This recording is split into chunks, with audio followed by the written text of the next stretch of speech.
Yeah.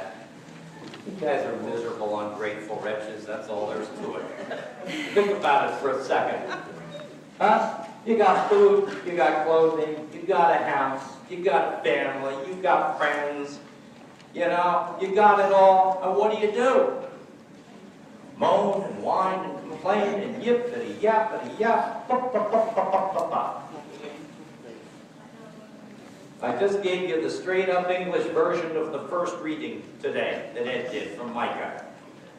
God has a word, and he is PO'd, at least in that time, to those people, because they are just ungrateful wretches.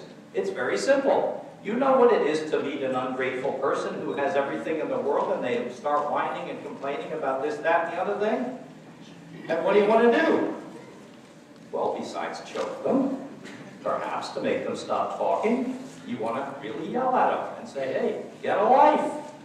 That's what God does through the prophet Micah. And that means that people really didn't like Micah very much for that very reason. And then he goes into a description, Micah does, of what God has done.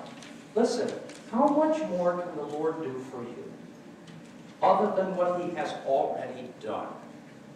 And in Micah's time, they were close enough to having their descendants in good memory remember the days when they were in slavery in Egypt, and now they're free. He talks about Moab, how he saved the people from an invasion. What more do you want from me? And I'm sure that many of you have asked that question of somebody in your life. What more do you want from me than I've already done? There's nothing more I can do if you don't get it by this time.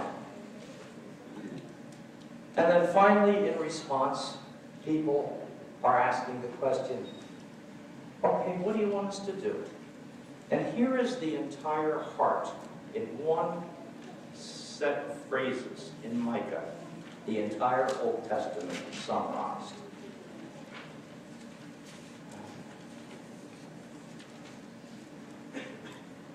What does the Lord require of you but to do justice, to love kindness, and to walk humbly with your God? Now, it doesn't get any simpler or more basic than that. When you think about it, oh, by the way, you all know Jesus Christ, right? C-H-R-I-S-T.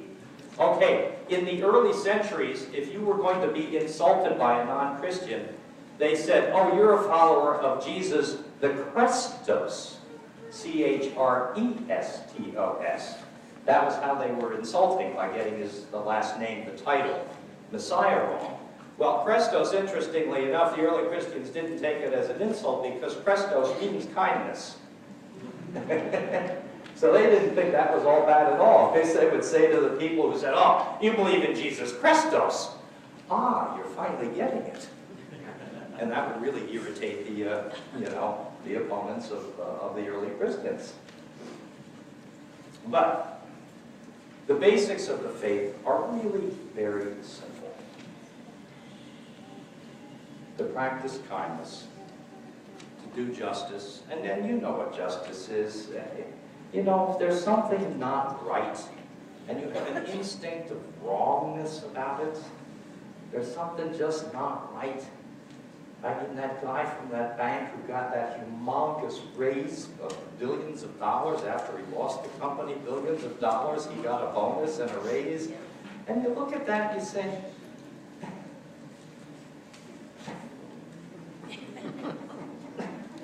it's not unjust. It just doesn't feel right. So practicing justice and loving kindness. And finally, to walk humbly with your Lord. And you know humility.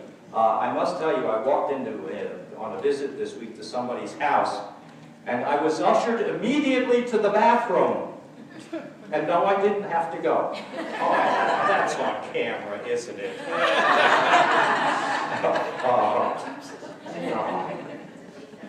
Yeah, delete that. Yeah, edit that. Well, anyhow, I was ushered into the bathroom, and I went in there, and I was shown the toilet paper holder. Because she had done it herself. She had gotten the proper anchors, got it in the hole, you know, with the screwdriver to make it wide enough, got the anchor in there, put that puppy in there, said, grab hold of that. Well, I grabbed hold of that and I tried to shake it, and it was steady and firm as could be. And she was proud. God bless her, she was proud. But you know what? It was a healthy kind of pride, and that is part of humility, because there were other things in the house that she said needed to be done with her husband not feeling right that she could not do. So she recognized with some pride what she could do, and also recognized her limits. And that is how to walk humbly with the Lord. Now you understand why Jesus started groups of people called communities of faith, people of the way. Because there are some things that you people, different ones, can do really, really well, and others of us not so good. And so you have to share and spread it out. So we're walking humbly with some pride as to the competencies we have, and recognizing with humility some of the things that we don't do as well that other people can do. So that is how we walk humbly with our Lord. And that is what Micah prophesied. Now, I'm going to shift gears for a moment, but then you should be used to that by this time. We'll talk about the apocalypse. You're all familiar with the apocalypse, at the very least from the History Channel, right? Okay, you're thinking the apocalypse is at the end of time.